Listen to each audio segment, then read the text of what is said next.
Hi there, my name is Katinka.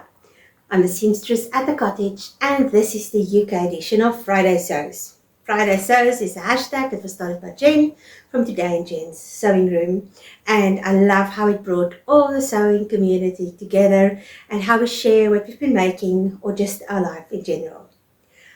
The last while, there hasn't been a lot of sewing in my life because I've been traveling. When you have an opportunity to visit a new country and the opportunity presents itself to see that country, then you take it. So the last video I did, I told you that I came back from Scotland and I was quite sick. And it took me quite some time to actually get better. After I was sick, my ears got blocked and then got infected, and it's just been a mess. So for a lot of the time, I've been semi-deaf. And it's so irritating. So it left me not wanting to really talk because it's just ringing in my head when I speak. It's starting to get better now, so I'm quite thankful. I went off to London to visit my aunt, and we had such an adventure last week. And she showed me all her favorite places. And I actually typed the Friday Sews for last Friday, but I didn't have time to edit it. So I will put it up as a belated Friday Sews and put the date or something like that as soon as I get time, because it was really a fun one. At the moment, I am traveling through, if you look at the map, this side of England, and I'm having such a ball. And that's where Friday Sews come in. So on Friday Sews, I've met a few people. Not personally, just starting to chat and stuff like that.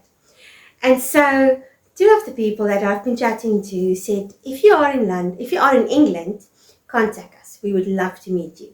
The one was Adam from Adam Sews, and the other one was Carol from Sew Carol. And this last week, I had an opportunity to actually spend a few hours with each of them.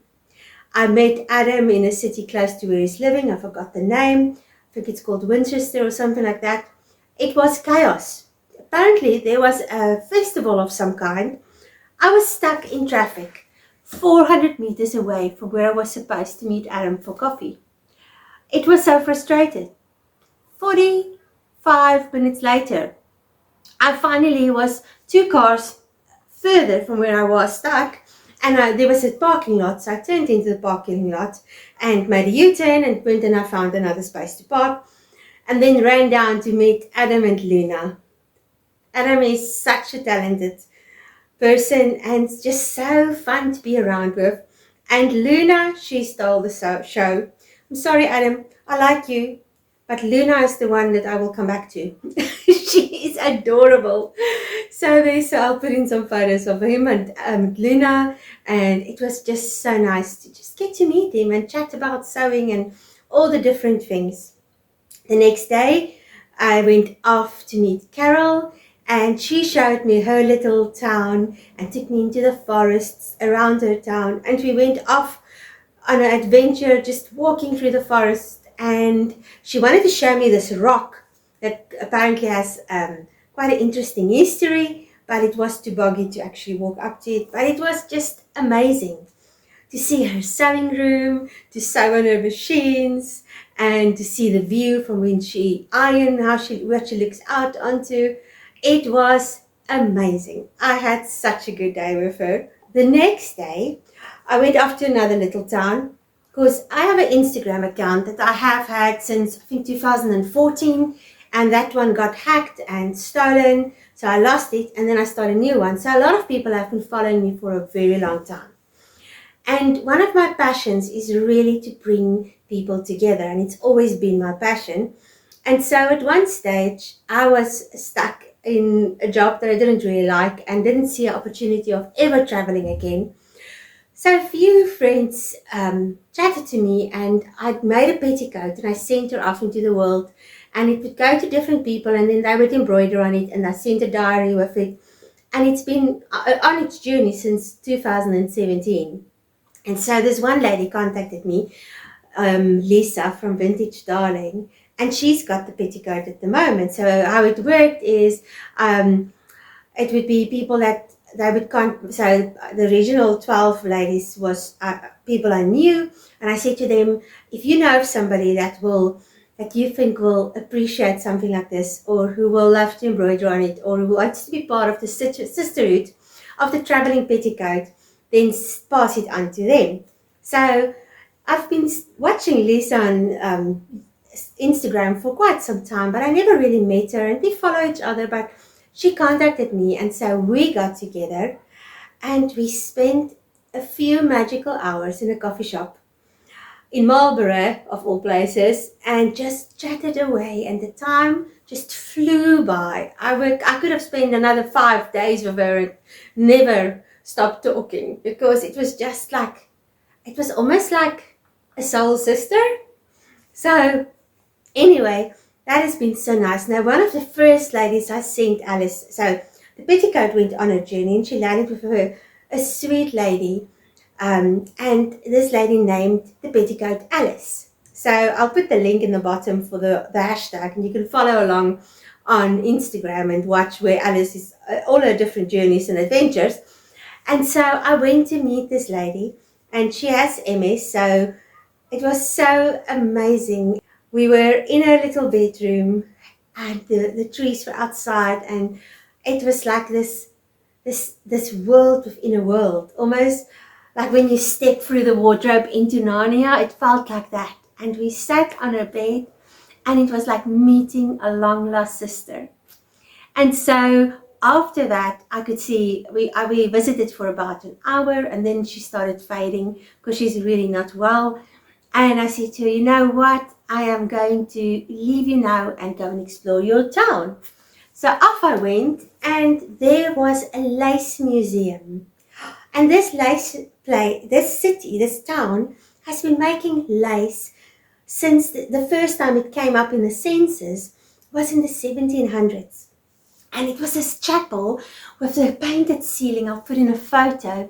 And there were these two old gentlemen, and the one took me off to the lace. He said to me, why are you here? And I said, well, I'm actually here for the lace.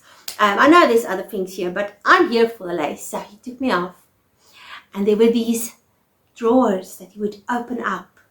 And when he opened them up, there was this lace that was handmade.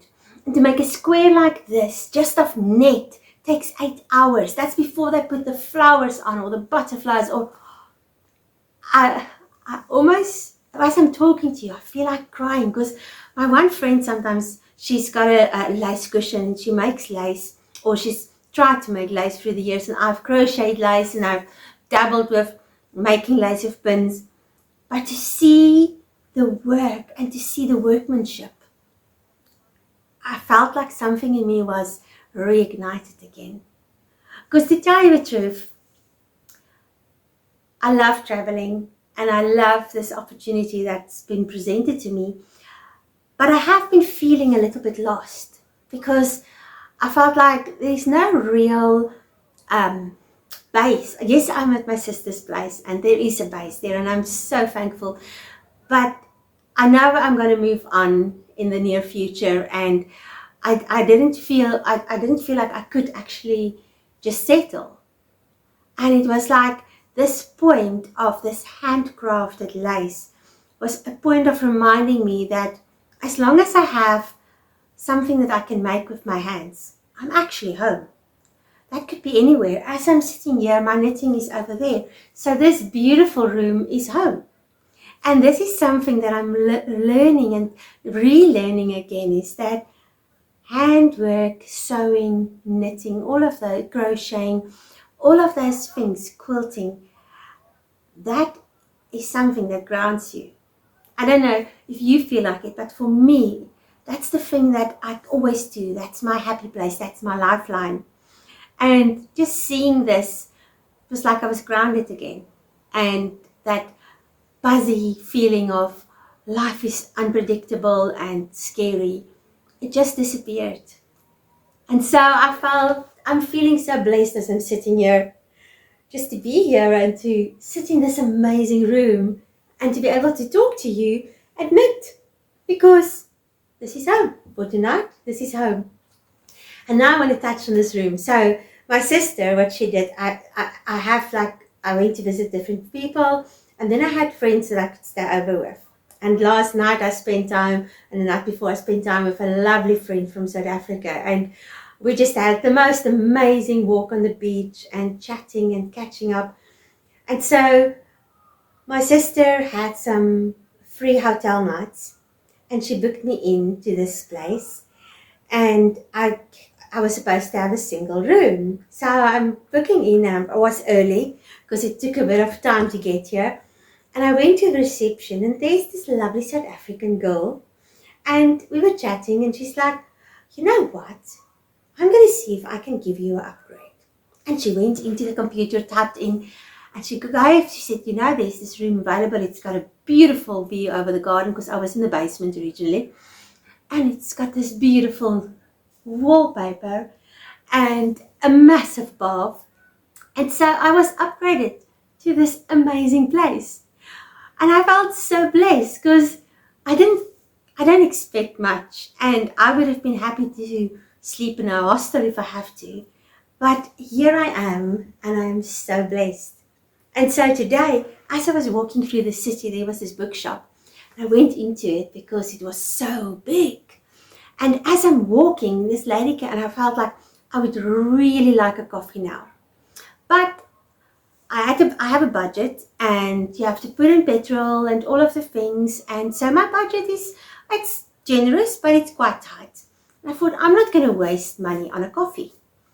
And as I'm walking around, there's this sweet lady, and she came up to me. Actually, she's more like a girl in my eyes. Apparently, I'm old now. But she came up to me, and she's like, would you like a coffee? And she was so kind. And I thought, well, I'll spend the money on a coffee.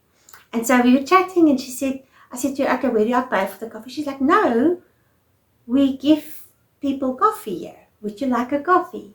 And it was such a blessing. I was sitting there with a coffee press, and there was like 2 cups of coffee in there. And I paged through this beautiful ballet book, and it's a massive, massive bookstore. It was like room upon room upon room, and then the bookcases go up to the ceiling, and there's ladders that you can go up to find the books.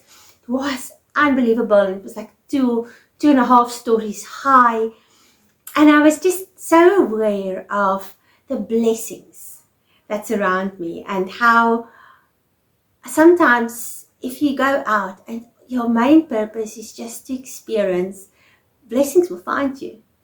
I don't know if that makes sense to you, but I've just seen so much of that for all my life, but it's like I'm being made aware of it again. And so this is just a little chat and a quick pop in to say thank you for spending time with me and for being part of this community. It's really a privilege to be here and to see all these lovely people who love sewing and who's just such kind human beings. I hope you are blessed where you are, and I hope your sewing is grounding you, or whatever handwork you are busy with. And I'll see you in the next video. Goodbye.